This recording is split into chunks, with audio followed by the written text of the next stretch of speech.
So Owera is a 57-acre farm winery. The first vineyard was planted in 2008. There's 2.5 acres of grapes down below that we're going to look at. They're Frontenac Gray grapes.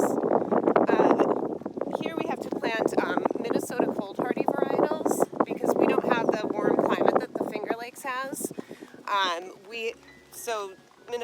University of Minnesota developed grapes that can withstand temperatures of negative 40 degrees. So that's what we have to plant here. That's pretty impressive. And in 2016, we added another 2.5 acres of vineyard up top. We'll be harvesting that for the first time this year. It's La Crescent grapes and Frontenac, which is a red grape. So we're hoping to come out with a couple new wines this year.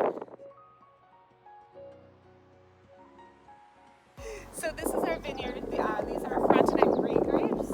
Right now they're maturing. They're growing very quickly. Somebody just went through and pulled the leaves off around the fruiting zone to maximize the sunlight potential going into the grape. Can we take a closer look? Yes. Yeah, so these grapes will probably about double in size, and they'll also turn purple. So right around the beginning of August, maybe the second week of August, veraison starts. Veraison is the ripening of the grape. Even though this is a white wine, the grape will turn purple, and that's when all the sugars move into the grape. And sometime towards the end of September is when we actually harvest.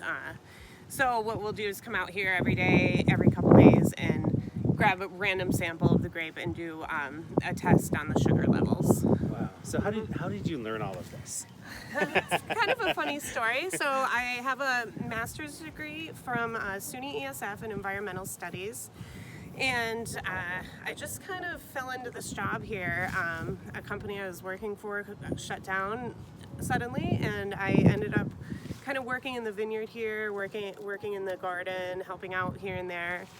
And then I ended up helping out in the winery and just kind of moved into the position of winemaker with the help of, I work closely with a consultant in the Finger Lakes, and he kind of guided me along, and I took a couple online classes through UC Davis in California, and here you are. Yep, here I am.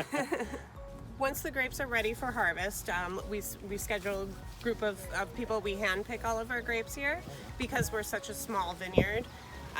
To get a harvesting machine in here would be kind of treacherous. So we hand harvest all of our grapes. They go into these little lugs. They just kind of fall down. And then we dump the lugs into 1-ton bins. And then the 1-ton bins go up to our crush pad for processing. So it's important to get the grapes processed as soon as possible after they come off the vine to prevent any microbial growth or any rotting or anything like that. So it's a very long day getting everything situated. So the grape processing, they go into a crusher destemmer. All of the stems get pulled out and the grapes get kind of punctured.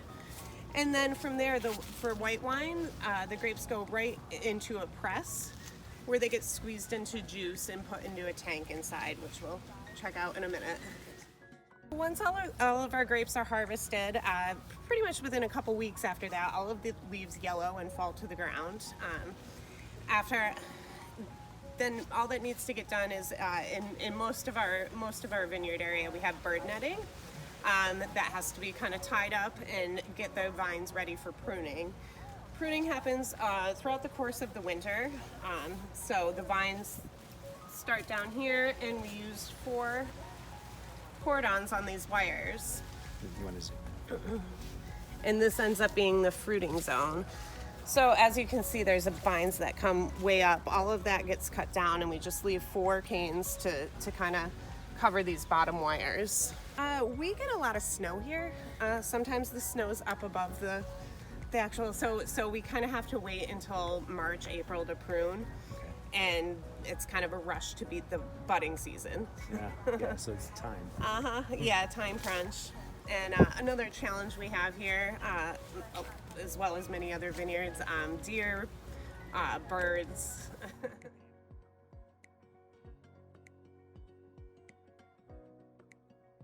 I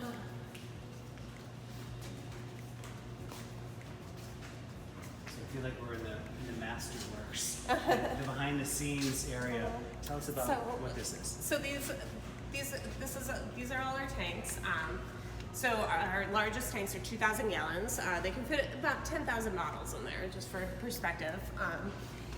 So once the grapes are processed, they all go into these tanks, and for white wines, the juice cold settles overnight, and then it gets moved to another tank. A lot of my job is moving wine from one tank to another to clarify it. What is the clarification process?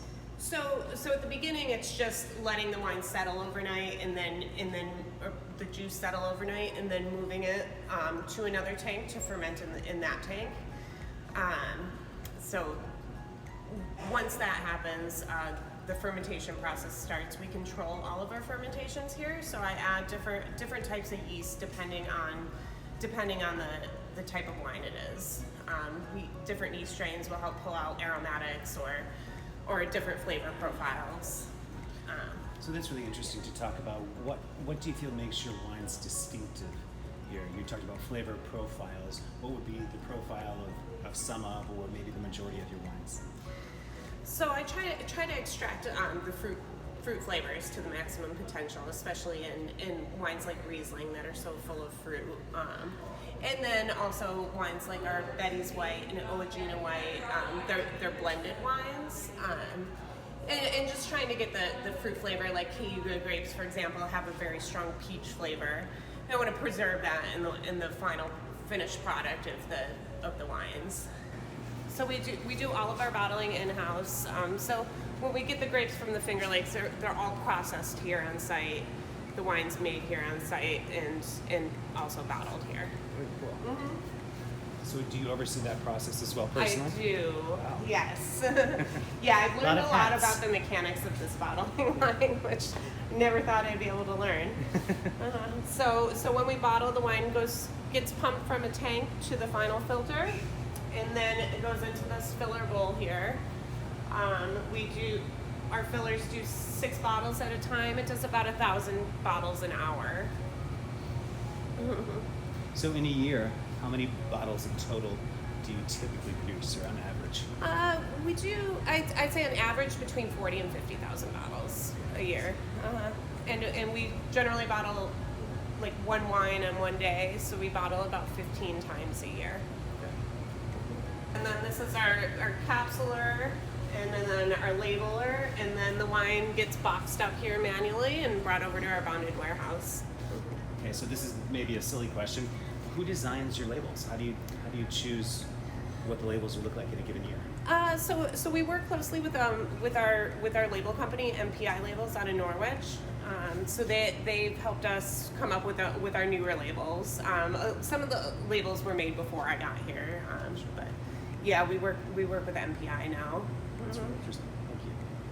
Thank you. And we kind of come up with a concept, and then they do the artwork, and we go back and forth with it.